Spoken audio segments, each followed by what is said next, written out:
of the NFL, which means all the money moments that fandom creates, whether splitting tailgate costs or chipping in on tickets and game day food between friends, are covered. Wherever the game is played or watched, PayPal moves with fans. You can send money through text, email, or directly to your friends with eligible accounts on Venmo. Just download the PayPal app, share all the moments that matter. Account with PayPal is required, not available in all regions where PayPal operates. This is Paul Feinbaum. That'll do it for me today. Coming up next, The Drive with Wes Neighbors and Steve Moulton on 97.7 ESPN, The Zone.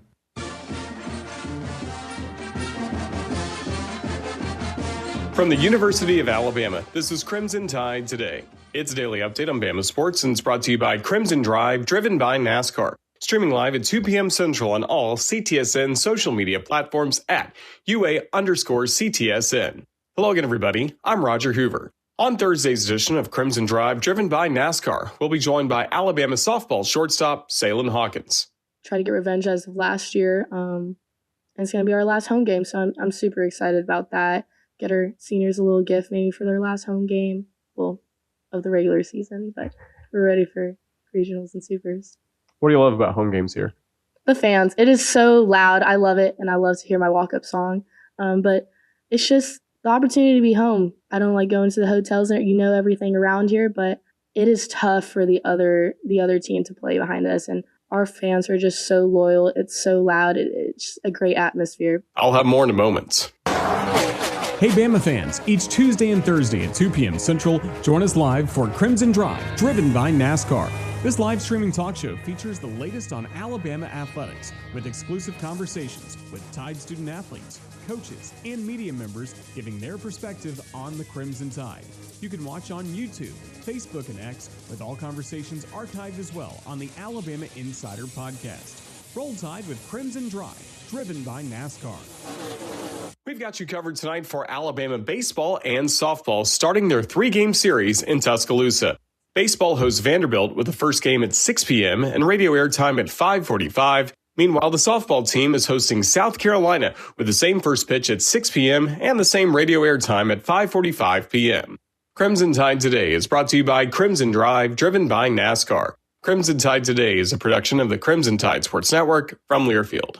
In the market for a new or used car? Look no further than Hyundai of Decatur. With a large inventory of new, used, and certified pre-owned Hyundai models, Greenway Hyundai of Decatur is here to service all of your Hyundai needs. Come visit our exceptional service department as well. With state-of-the-art facilities and a caring team of automotive professionals waiting to service your vehicle, make Hyundai of Decatur your #1 choice for all your automotive needs. Give them a call today at 256-274-0279 or visit them online at greenwayhyundaiofdecatur.com.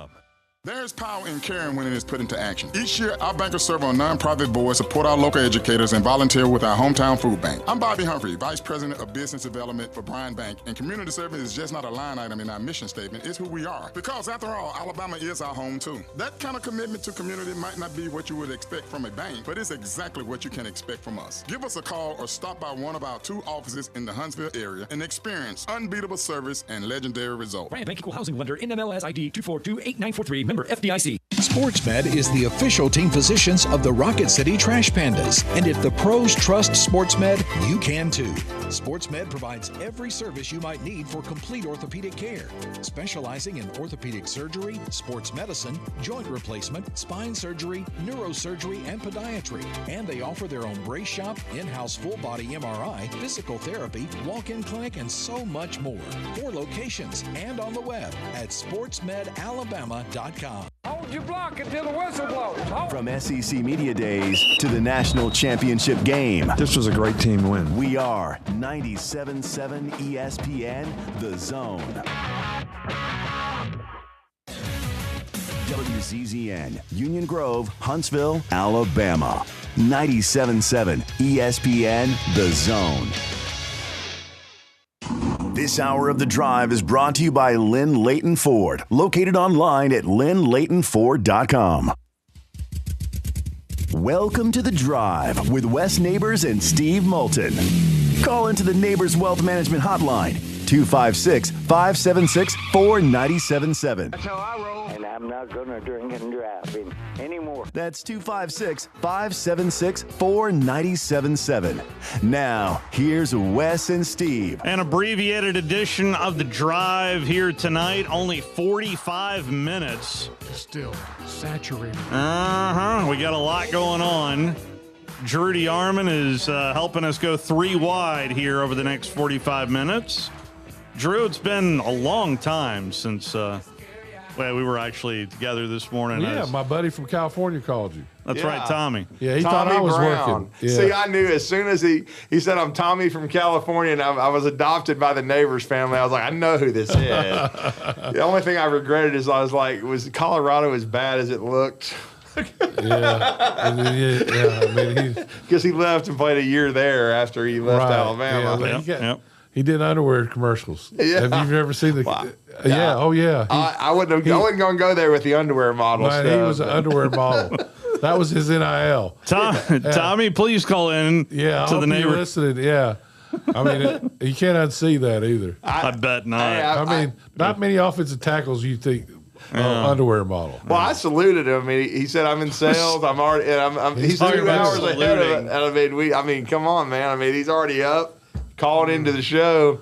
Yeah, bright and early. I guarantee he's a hard worker. He's a good kid. I miss seeing him. I enjoyed talking to him today. I didn't know he'd move back out because I told Steve. I said he played at Mater Day, so he played out there with Bryce Young. Yeah, and so I was like, I just didn't know he'd moved back out to California. But I think last time I talked to him, he's in Mexico. Oh, Lord. Chris Lowe is set to join us here in about 10 minutes' time. I did have something. The next round spoke with Kirby Smart yesterday. Would like to get y'all's take on this. Here is first, you're going to first hear Ryan Brown from the next round, but this is Kirby Smart, the Georgia head coach. The college football landscape has really, really changed. The Big Ten has won 3 straight championships. 3 straight. I mean, that's just crazy. The SEC dominated it for so long. What's your theory on that? Let me hear it. Why? You really want my theory? I want your theory. Yeah, I want to hear it because we just had more draft picks than them. That's right. Not overall. not in the first. That's right. That was a flip in the first because they had more in the first than SEC did. Yeah. But why do you think so here's my theory. As a football coach, you're not going to like my theory. I'll go ahead and tell you, okay? I like all theories. I think back in the day when he is so setting you up to cut you down. Yes, I know. Just wait. He's going to bring up the paying the players. Well, everybody was paying players. Sure. I'm not saying like only Alabama was or only Georgia was. Everybody was paying players, but I think there was almost a handshake agreement, like Alabama and Auburn, to a certain extent, were going to let it go on because they knew each other were doing it. But by God, they weren't going to let Ohio State come down here and get a player. Right. Or Georgia and Florida, they knew battling over South Georgia. We're both cheating a little bit, but we're not going to let Michigan come get a player. Well, now it's free game. Is there any validity to that? Is that a bad theory? I don't know. I can't figure out what it is. I just think they have a more competitive conference, like the top of their conference. There's more good teams. It used to be Ohio State was good. Yeah, like Michigan was really good when Harbaugh had a great team. Indiana's good. Like now they got Oregon. They got a draw. They have an ability to attract good players. Now NIL has a factor too, for sure. But so does Miami. I mean, so does Florida. I mean, people have money. More people have money. That's right. So I think the talent is spread out thin. Where before in the SEC, it was a magnet to talent. The disparity was so great that it was like you couldn't mess it up. You'd win regardless. And now it's like, okay, it's more even, and it's just been 3 in a row. But it's crazy. Like when you were over here as a defensive coordinator, you would not have taken the Indiana job under any circumstances. No, probably not. There is no way they would have pried you away from Tuscaloosa. You were waiting for a better job than that. I agree with that. And now it's a national championship program, so it just shows you how quickly things can change in this landscape. That's true. It can change quick, but that doesn't explain why the Big. No, I agree with you. That doesn't explain why the Big Ten's been able to do that, and that's just. I have so much respect for them. I'm like, are they better coaches than us? Are they? And that's what all our coaches say. They're like, I think Joel Klatt says that. Yeah, I mean people have said that. I don't think that's the case because I don't think they're taking less talent in theory and doing more with it. Now the other theory is, and this is what nobody likes to hear, is it's a lot of SEC coaches say this in my meetings. They say they don't have the grind we do. There's no way they play 3 of their 9 games are hard. Their bottom 4 games are not our bottom 4 games. I'm going to play Starkville and Vanderbilt's in my bottom 4, and I'm holding on to my butt to be able to play at noon on Saturday at Starkville and playing a good team who beat Arizona State, who goes and plays these other teams. So there is a theory that we're beating each other up, and it's like the intensity, and it wears you down. I think it's all three. I've been saying that. It's definitely the wear down. But they talk about like, these games, well, Ole Miss was one bad call away from being a national championship. Pass interference. Year. Yes. Michigan beat Alabama in overtime. Yeah. And I'm very fortunate to win that game. Yeah.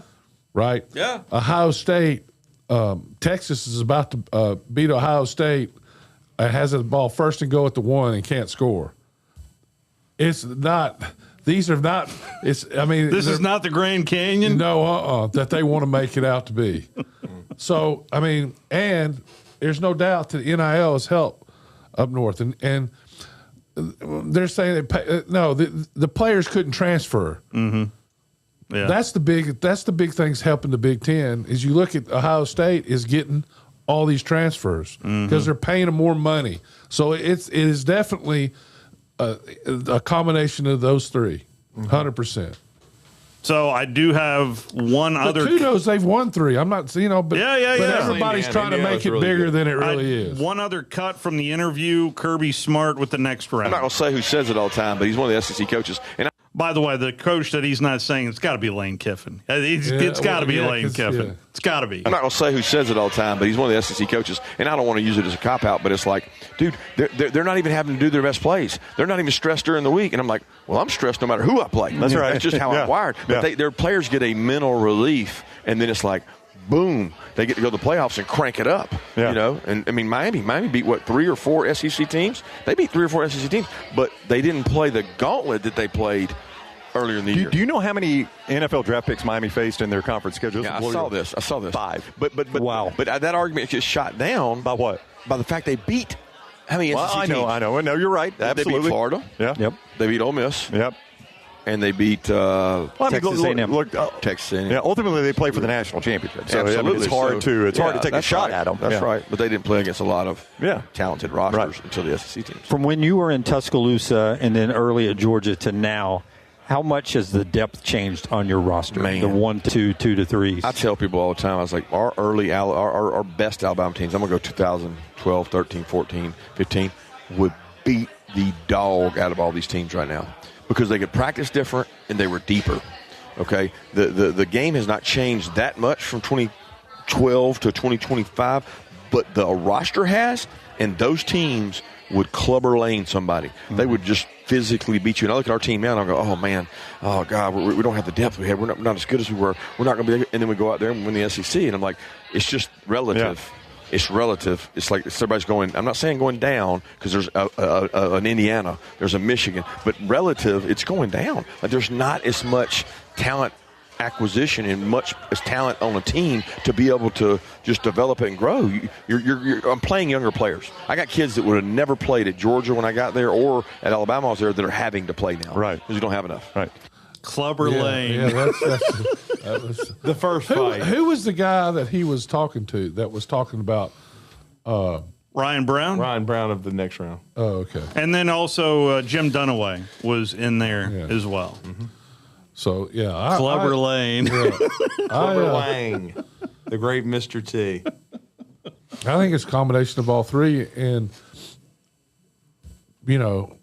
again, even this year, Miami was one play away from beating Indiana as well. And Indiana played about as good as they could play. Mm-hmm. That quarterback stepped it up. Or they Miami lost to SMU. I know it. And Louisville. Yeah. I watched the Louisville game. We call those Cristobal's. They do that sometimes. I thought the quarterback just played horrible in that game. Yeah. In the Louisville game. I didn't see the SMU game, but the Louisville game, he played horrible. Likewise in the SMU game. It was a Carson Beck special. Yeah. Well, I can just tell you, you heard Kirby talking. He was not going to be crying that Carson Beck left. He's still not. Yeah, well, I think they got a good quarterback at Georgia. They just didn't. Gunner. When they lost their center, that was a huge deal. The big play. There are a bunch of big plays in the game, and I'm not trying to take anything away from Ole Miss. Hell, I was for Ole Miss. My son coaches there. Yeah. But if the biggest play of the game was a bad snap, and the bottom line was he wasn't supposed to snap the ball. Yeah. And when they lost, well, but even the more bottom line to me is why do you put that guy into that situation? Well, I mean, because you practice it. Well, clearly it didn't stick. When you say clearly it didn't stick, you're not supposed to snap it. I don't know how anybody can blame that on a coach when you're not supposed to snap it. Look, I mean, you win games like that. During the playoff last year after Alabama lost, we were all Ole Miss rebels. Because I hate Lane, and I wanted them to continue to win without him. We do need to take a timeout. Chris Lowe is set to join us. Everybody was pulling for Ole Miss. That's the feeling I got. We were all Ole Miss. Yes. Hotty toddy.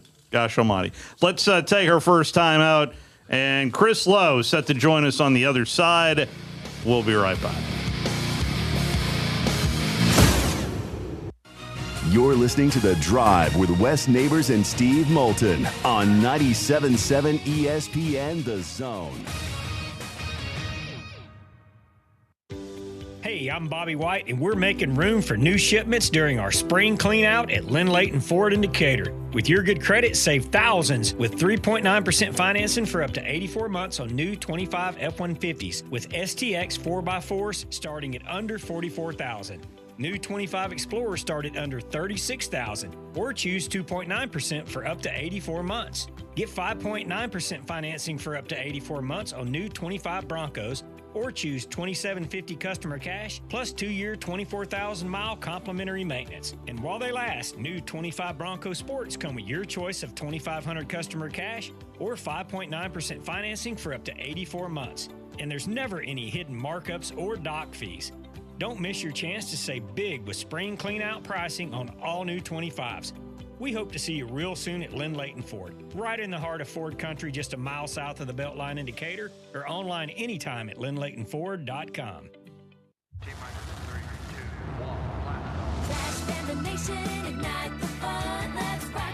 Your Rocket City Trash Pandas are back for 6 games, April 28th through May 3rd. Promotions include a James Spann bobblehead giveaway on the 28th, post-game fireworks to close out the night on the 1st and the 2nd, and kids run the bases after the game on the 3rd. Get your tickets and learn more about weekly promos by visiting tptix.com. That's tptix.com. Let's rock it. The LG software team brings you Bamboo HR. Bamboo streamlines everything from hiring to offboarding and eliminating manual HR tasks. With Bamboo, our customers have saved time, stay organized, and keep employees happier with a seamless HR experience. This is unique to Huntsville and Birmingham, and I urge you to ask about it. Just ask anyone.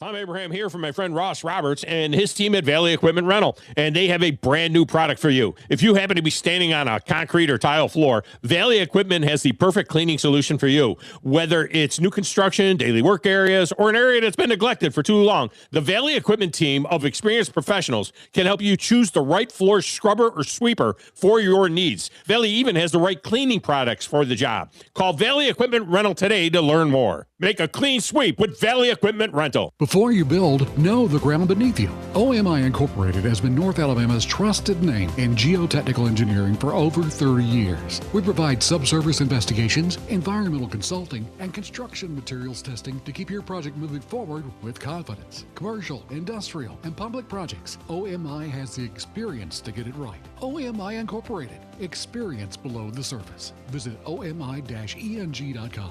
or call 256-837-7664. There's power in caring when it is put into action. Each year, our bankers serve on nonprofit boards, support our local educators, and volunteer with our hometown food bank. I'm Bobby Humphrey, Vice President of Business Development for Bryan Bank, and community service is just not a line item in our mission statement. It's who we are. Because after all, Alabama is our home too. That kind of commitment to community might not be what you would expect from a bank, but it's exactly what you can expect from us. Give us a call or stop by one of our 2 offices in the Huntsville area and experience unbeatable service and legendary results. Bryan Bank Equal Housing Lender, NMLS ID 2428943. Member FDIC. The Drive with Wes Neighbors and Steve Moulton. Weekdays from 5 to 7 p.m. Only on 97.7 ESPN The Zone.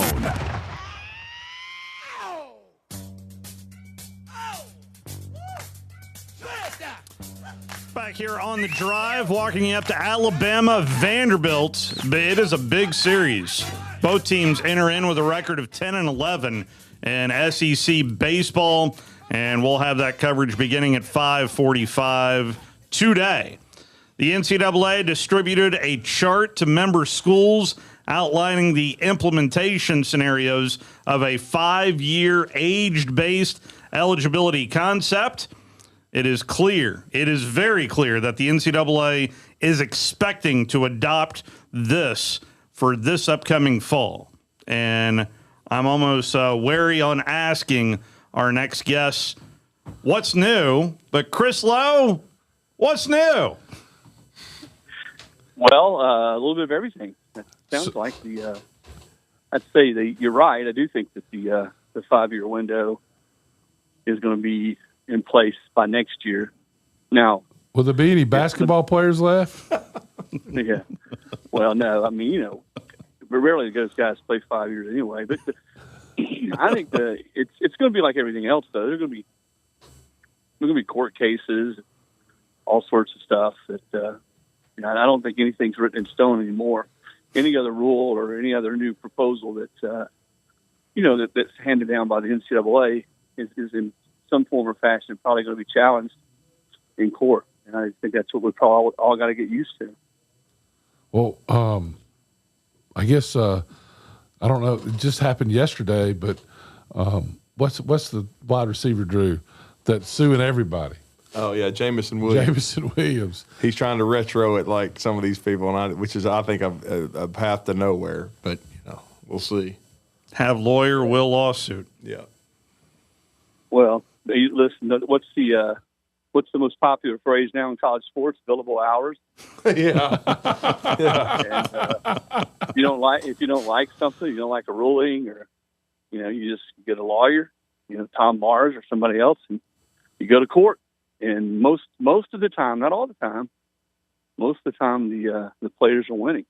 NCAA does not have a good record in court. They won a few, but so we'll see. The 5-year window, though, I think in theory, especially when you look at it in football, I think we're here because the NCAA probably has handed out too many waivers. They've probably been a little bit too judicious with some of the waivers. And they're arbitrary, too. They're very arbitrary. Yeah, right. It's the moving target. And everything is a little bit. Every case is not different, obviously, and in some cases, kids absolutely deserve to get another year, and in others they don't. But when you get to, and I talked to Commissioner Sankey about this in Nashville at the tournament, when you get to situations where guys are 24 and 25, and you're playing 6, 7, even 8 years, that's just there's a big difference in a 17 or 18-year-old kid and a 24, and I just don't think it's not meant. College sports aren't meant for someone to be playing that long or playing on up into that age. I think that's what we're trying to get. There's always kids that get hurt. They have just a horrible situation where they go a year, 2 years, don't get to play, or hardship in the family, where you've lost your mom or your dad, or you have to go help out. There's all sorts of situations like that out there that are legit. But you're right. I think it's probably been a little bit of a moving target, and that's why some of these waivers have been handed out, and that's why we are where we are right now. Well, go ahead, Drew. No, I was going to say, Chris, it's good to be with you. I was going to ask you, I know you've talked to Coach Saban as much as anybody, and we heard him from the Regions Golf Tournament yesterday, and somebody, asked him about the Brandon Sorsby situation at Cincinnati and with his off the field, stuff with the gambling, and he said he was always concerned about that when he was a coach, and that was all. And with betting has become even more prevalent in collegiate athletics now with the FanDuels and everything else. As you've talked to him and talked to other coaches in the league, how concerned are they about this situation? They all are, because you're right. It's so easy now to gamble. I mean, anybody's got a cell phone, can gamble. The days of going to the fraternity house and finding some frat guy who was a bookie and placing bets. It's not hard like it used to be. You get on your phone or your app and you place a bet. The crazy thing in sports, in college sports, is it's not illegal to gamble on horse racing. So if I'm a quarterback at College U, I can bet on horse racing, UCF, any sport that there's not a championship event in college sports. And I think a lot of kids do that. But I think we're all naive if we think that college athletes aren't betting on NFL, on whatever. Even other college games. You certainly would hope they're not betting on their own games. But I go back to when I was in school, and people I've known and people I've covered over the years. It probably happens. It's probably a lot more widespread than most people would imagine. And you're absolutely right. It's every ball game you watch, every time you turn on the TV, every time you're listening to the radio or whatever, there's some type of gambling app or gambling deal that's being promoted or marketed. It's just so easy to do. With this seemingly going to be adopted, the 5-year rule, Chris, how much of this can be attributed to that roundtable that President Trump hosted in early March, or has this been kind of the plan for Charlie Baker for a while? Do you know that? No, there have been discussions for a while. Let's just go to 5 years. I've had a lot of coaches and ADs say, a couple years ago, why not just make it a 5-year window? But just the reality, if you're a really good player, to your point right at the outset of our conversation, you're not going to stay 5 years and play college football. I mean, even with the money that's being paid in NIL now, you're not going to do that. If you're a legitimate NFL prospect and you played 4 years somewhere, now if you've been hurt, that's a different story, right? Yeah. But if you played 4 years somewhere, you're going to take your shot probably in the NFL because NFL teams want younger guys anyway. They don't want guys who've got too much wear and tear. And that's why you see a lot of times guys will come out because they feel like it's their, it's the openings there. But I've had people tell me that way you're if you get hurt, your second year on campus, well, automatically you got 3 more years. If you are a kid that's just never going to play in the NFL, but you're let's say you're a solid safety, and you want to play 5 years, but typically this, the top tier schools, the Alabamas, the Ohio States, the Texases, the Penn State, all the USC, if a kid's been there that long, they're going to always try to over-recruit anyway. They're going to try to recruit above his head and bring in guys, be it the portal or out of high school. So I don't know how much of a difference it's going to make as far as, what a roster looks like. But if coaches know that this kid has 5 years, it makes it a little bit easier to manage your roster. And also for the kid, if you get hurt or you have a injury that knocks you out for the entire season, that you're not going to have to go and get a waiver. The other thing it does is what we were talking about a minute ago is the days of getting 2 waivers or a waiver when you're a freshman or another one when you're done playing 4 years or 5 years are over if this thing's hold. Now, I'm telling you, you're going to have invariably there are going to be court cases where some guy he loses his first year, he plays, then he loses another year, so he's gone 2 whole years and not played. And the rule is put into place. Well, you're done after 5 years. He's going to go and sue and say, well, I want a 6 year. You're preventing me from making money, earning money with this new rule. So just be aware that's coming. Goodness, this spring has felt a bit more normal now that we don't have that second portal window to me in college football, although I know Lane Kiffin said he wanted one. Shocking. Yeah, I know he said he wanted one just because I'm sure he went through that spring and wants to fill some holes rather quickly. But tell me from your perspective, Chris, how normal-ish, more normal than a year ago at this time, in your opinion? I've had differing opinions on that. Some coaches like it because they know what they've got. It's not like the NFL where you can claim somebody off of waivers. They know the team that they go through spring with is the team they've got.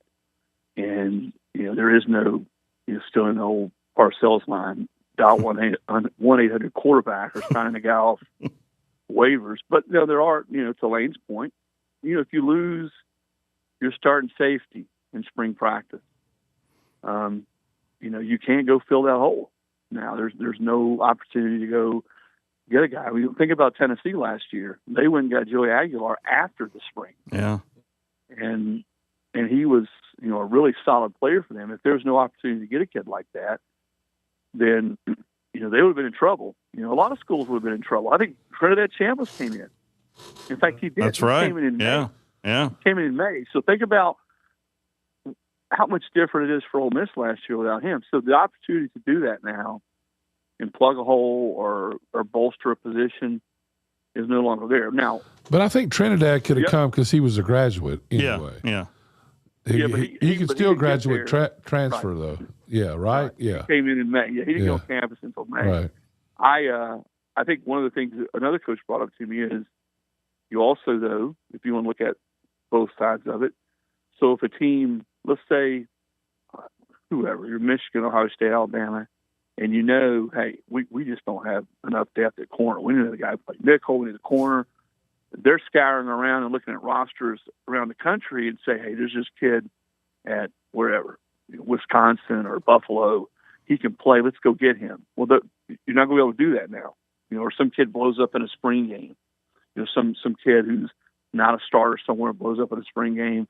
Hey, just see what the kid at Wisconsin did, the kid at Buffalo did. Let's go see if we can get him. Well, that's gone. You can't do that. So I think it's easier now if you're a coach in the spring to know, especially at some of the smaller schools, that you're not going to be rated after spring practice. And Chris, but they still can get graduate transfers, right? Yes. Well, I don't think there's any spring. If you graduate, but I don't think there's any spring portal at all. At all. Oh, I thought if you graduate, so grad transfers are no longer a thing. Not even in the spring portal. There's no movement, I believe, is what Chris is saying. Not in the spring. Yeah. Not in the spring. No. Mm-hmm. And Chris, I was going to ask you because you know Ty Simpson very well. You know his family. His father's a longtime coach at UT Martin. He obviously made the most of his opportunity as a starter for 1 year. Went to the NFL draft. It all worked out perfectly for him, in my opinion. Getting drafted by the Rams, getting drafted 13th. Being in the situation he's now in. I'm still a little bit mystified that Trinidad Chambliss didn't try to capitalize on his run at Ole Miss and he decided to come back. I know you've talked to Pete Golding, you've talked to people around the Rebel program. What was his main draw about wanting to come back? Well, much like Ty, he's getting a ton of cash. I think he's making somewhere in the $5 million range, if not more. And now Ty could have commanded that too. And right. I think was offered that. I know that in speaking to Trinidad I was in Oxford last week. It was nerve wracking for him, because he tried to do, his own homework and had people check in where he would fit in, and I think he got a mixed bag. His measurables, he's not the tallest kid, and I think he got sort of a mixed bag of feedback and decided, you know what? And he also, he's fighting through the court case. Is he going to be eligible? Is he not going to be eligible? He admitted to me that he went back and forth on what he should do. I think he leaned on his family. He had good representation legally. I think Ole Miss was adamant. Listen, financially, you don't need to worry. We will pay you in the upper tier of what quarterbacks are making now in college football, which is above $5 million. It just is 5, 6, even more. And I think at the end of the day, he felt like that was his best bet. I know that it's always a gamble. A lot of people thought Ty should come back, but Ty did. He and his dad. I know he leaned a lot on Nick Saban. They did a lot of homework, man. They talked to a lot of people. They got a lot of different feedback, and he was very convinced. And when I last talked to Ty, when he made his decision to stay in the draft, he was convinced he was going to go somewhere in the top 20 to 22 picks.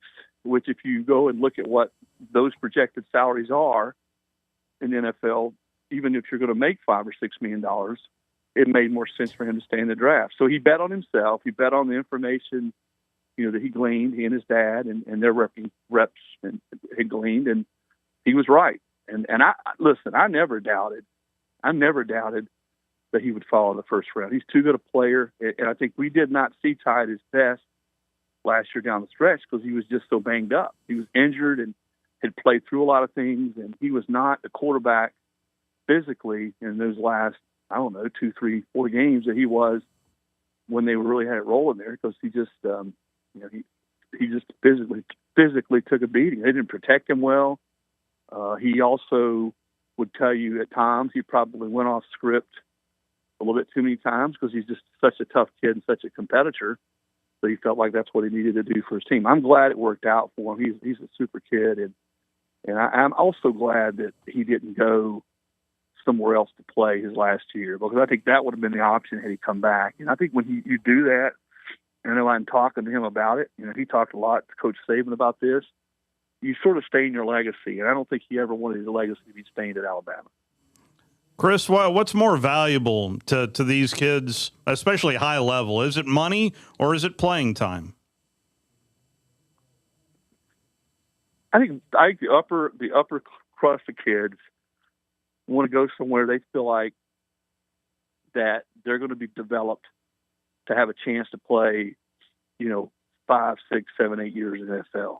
And I think that's when you talk to them, that's what they'll tell you. Now, granted, they got a chance to make a lot of money now in college. And the best thing NIL has done is for the kid who is probably not an NFL player, but he's a really good college player. Yeah. A kid who starts for 2 or 3 years, maybe he's undersized, maybe he's a tweener at positions.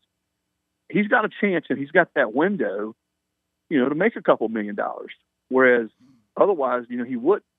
And I think those kids probably, and you're seeing some of them will transfer. Especially, I tell you where you see it a lot is in basketball. You see a ton of kids that will transfer elsewhere, and they're making, a couple million or a couple 100,000, and they go somewhere else and they're making over $1 million. I think for those type of kids, it's probably what kind of deal can I get? But I think the guys that at some of the bigger schools, some of the more what I would call blue blood schools, they all think. I mean, heck, if you're in the Notre Dame, Ohio State, Bama, Georgia's of the world, every kid that signs with those schools, every single one thinks they're going to play in the NFL. Now we know the stats say very few of them will, but they do when they come to school. And I think all of them are looking for a place that they can go where they have a track record of developing. Maybe it's a coach, maybe it's an OC, maybe it's the head coach, where they have a track record of developing kids that go on and play in the NFL and have good long careers. So the big number over the last couple of weeks has been 24, and it's a discussion that at least we're having in the media realm. Would you just put on your Karnak hat for me? Is this the last year of 12, and do you think we're bumping up to 24? No, I don't think we go straight to 24. I do think it's probably the last year of 12. I think there'll be a not a stopgap, but there'll be a one step to probably 16. That was sort of the Big Ten's proposal. Let's go to 20. Let's go to 16 for, I don't know, a year, 2, 3, and then have language in that contract that gets us to 24. And there's more ADs in the SEC on board with that. There are more coaches on board with that. Yeah. Kirby said, listen, I'm 50% one way, 50% other. He said, we just need to expand. Let's get to 16. If it's 24, so be it. We'll all adjust. But I think ultimately we probably will get to 24 because there's going to be more money. There's more games, which means there's going to be more money with TV contracts. There's going to be more games on campuses. I mean, look at it from a community. If you're in the Tuscaloosa community or the Athens, Georgia community or the Baton Rouge community, and you got a chance to potentially play 2 playoff games on your campus, go talk to the folks in Oxford last year, what that playoff game on campus meant, to the folks who sell apparel, the restaurants. Of course, there's not a lot of hotels in Oxford, but, restaurants, bars. I mean, so there's a lot to think about all this. I mean, I think 16, if you ask me, I think 16 is the best number because I think it does a little bit better job of protecting the regular season. And when you get to 24, there are going to be a lot of bubble teams that probably don't have much of a chance to make a run in the playoffs. Mike Elko said it best when I was with him. He said, we got to be careful that we don't try to turn college football into college basketball because it's not apples to apples. It's 2 different sports. And so I think 16, and But I just think that ultimately there's going to be too much money at stake, and coaches are all self-preservationists. So what do they want? They want more spots. Yeah. Wow. So the basketball, hell, everybody's getting in now. They're going to 76. I think that's ridiculous. And so my question, and I've asked this to a couple people, and I need to find out the answer. I don't know if you'll have the answer or not. Maybe, but Chris, you look at now the SEC is going to play 9 games, which I think is a huge mistake. So it's 8 more losses. I think it'll cost them getting in the at least one team in the championship every year. So let's say they get 2 or 3. If it costs them one team getting in, plus they're talking about now doing away with the Southeastern Conference game, title game. Is the Southeastern Conference going to win? Is it really that much more money if they give it all that up? Well, I think the way the conference championship game goes away is if the playoff expands. If they stay at 12, even 16, it may not go away. If it goes to 24, you're right. It's definitely got to go away just from a logistical standpoint. None of the coaches wanted 9 games. Now, I think the reality is that when they voted on 9, there was an assumption that the playoff would expand this year to at least 16. Yeah.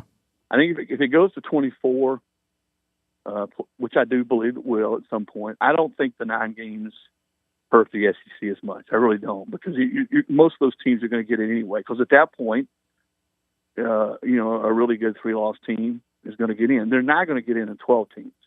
I mean, Texas last year was a good enough team; they could have done some damage.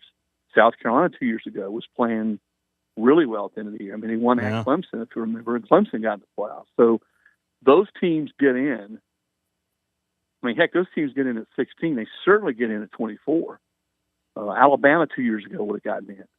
So 24, I don't think it makes a big a difference is the 9 games. At 12, absolutely it does, because you're going to have teams that lose 3 games that aren't going to make it in at 12. I do think, though, again, just my opinion, talking to people, I think this will be the last year of a 12-team playoff. I think we expand. And it also, to that point, I was down there at the spring meetings last year, and we were all given that little pamphlet of strength of schedule, and it did look like that was a bigger factor in the committee last year, but with an extra data point, meaning that the Big Ten and the SEC are playing the same number of conference games. But would that help, you think, the overall strength of record, or strength of schedule? I know strength of record is completely different, but do you think that'll actually be a tad bit, because now you can look at the Big Ten and the SEC playing the same number of conference games? To me, there's a little bit more uniformity, because you're before, when you played 8 versus 9, it's not so much apples to apples. So at least to your point, yeah, you're at least looking at the same number of conference games. I still think out of conference games are the biggest, probably the thing that have not been weighed as much, because, again, use Texas as an example. Texas lost a close game on the road last year to Ohio State. Yeah. And that was their 3rd loss. If they would have played, let's say they would have played, I don't know, Oklahoma State or another Power 4 school at home, Minnesota, I mean, nothing against those, I'm just throwing teams out there, and won that game, and they were 10-2, then they would have gotten the playoff. Don't you think, though, Chris, also that they struggled? Texas did. They won 2 games in overtime against Mississippi State. They did struggle, but they won. Yeah, they won the games, but they're both in overtime. I think if they dominated those games, they might snuck in as well. I think it was a combination of, and against Florida, they just looked horrible. Yeah. I mean, horrible. Right, and and sometimes, as you guys know, when you go on the road in the SEC, you have those games. I mean, you just do. And I mean, I go back to Ole Miss. They didn't get in 2 years ago because they lost at home to Kentucky, the only game Kentucky won all year in the league. Alabama lost 2 years ago on the road by 3 touchdowns to a bad Oklahoma team. So that to me is where the SEC is a little bit different right now than the Big Ten. I think at the top right now, the Big Ten's as good, if not better, than the SEC. I thought the SEC to me was top heavy from you saw what Kirby said the other day, and he's right. From like 13 to 23, it was basically two teams dominating the league: Georgia, Alabama, Alabama, Georgia, and then in 19, LSU had, an unbelievable team, and there was a pretty big gap between those teams and everybody else. I think that gap has disappeared in the SEC, and we've seen that over the last few years. Teams beating teams that never happened. Vanderbilt beats Alabama for the first time in 40 years. Tennessee goes on the road 2 years ago, loses to a bad Arkansas team. I mentioned the Kentucky-Ole Miss game. Ole Miss loses to Florida that same year. Last year, Texas. I think that's more what the SEC is right now. I don't think that Big Ten, toward the bottom, when you start getting to 7, 8, 9, 10, is quite as deep or quite as balanced as the SEC. And yet I say that, and do you want to use bowl games as a gauge or not? There's arguments both ways. The SEC got their butts handed to them last year against Big Ten teams. But no, I think it's probably one of those things you could argue both ways of it. It's just never. Roy Kramer, God rest his soul, told me years ago. He said, "Chris, I don't care how they settle who wins a national championship in college football. I don't care what the postseason looks like. There's always going to be controversy because it's not apples to apples. Every conference is not the same. Even within the conference, schedules are imbalanced. I mean, you guys realize Georgia has never played a football game at Kyle Field. Yeah, that's right. Texas A&M has been in the conference, since 2012? Yeah. So from year to year, schedules change, teams change. Even when you schedule out of conference games, sometimes you're scheduling those, 6, 7, 8, 9 years in advance. I guarantee you when Alabama scheduled Florida State, I know they lost to Florida State last year, that they didn't think Florida State would hit this kind of swell. So it's just hard, and I love the regular season. I love out-of-conference games on people's campuses. I love the fact that Ohio State's going to play in Austin this year. I used to love it when Bama would play at Penn State. Penn State would come back the next year. When Georgia went to Notre Dame a few years ago and Notre Dame came to Georgia, to me, we can't ever lose. Whatever it takes, we can never lose those kind of games. And if you say, hey, what do you like best about the 2014 playoff? It's that we have 2 straight weeks of playoff games, postseason games, win or go home games on campuses.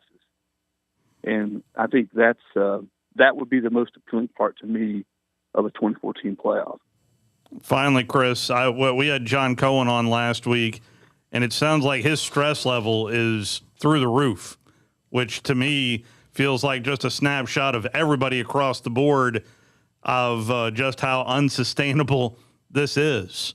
Just the pure stress level that these athletic directors currently have right now. Yeah, because everybody's trying to figure out a way to generate revenue. I mean, tons and tons and tons of revenue because they're having to pay so much to build a roster. It's there's no secret right now. People say, well, you got to evaluate well what you do. You got to recruit well what you do. You got to coach them up what you do. But if you don't have the money to build rosters that are championship caliber rosters, you're not going to have a chance to win the national title. And everybody says, wait a minute, Indiana did. Well, Indiana did, but they still spent a lot of money. They didn't spend as much money as just about everybody in the SEC. I know Courtney Morgan came out and said that Indiana spent. They didn't spend. I know they spent around $20 million, $21 million, but you're still going to have to spend a lot of money. I think what's going to happen, though, to your point, is yes, it's going to continue to go up, and at some point, the people that are funding these rosters, I mean, people that are wealthy don't typically give away money unless there's a return. Yeah. Right? At some point, if School X, hey, they had a $40 million this year roster, they had a $45 million next year, and they win 9 games one that year and 8 games the next, people are going to quit giving that money. And so that's where people say, well, where's it going to end? That's where it's going to end. But John, I feel John's pain. He's like a lot of ADs, man. They're trying to figure out ways to keep up with the Joneses and generate revenue. I'll tell you this, Kyle Whittingham, I was with Kyle at Michigan last week. He said he thinks by the 2017 there'll be 10 to 12 teams in college football that will be over $50 million. Goodness. On the roster.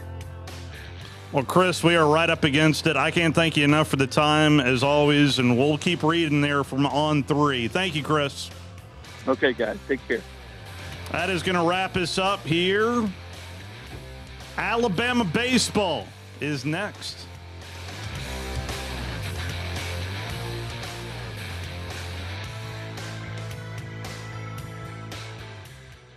WZZN, Union Grove, Huntsville, Alabama. Alabama! Your home of the Crimson Tide Sports Network.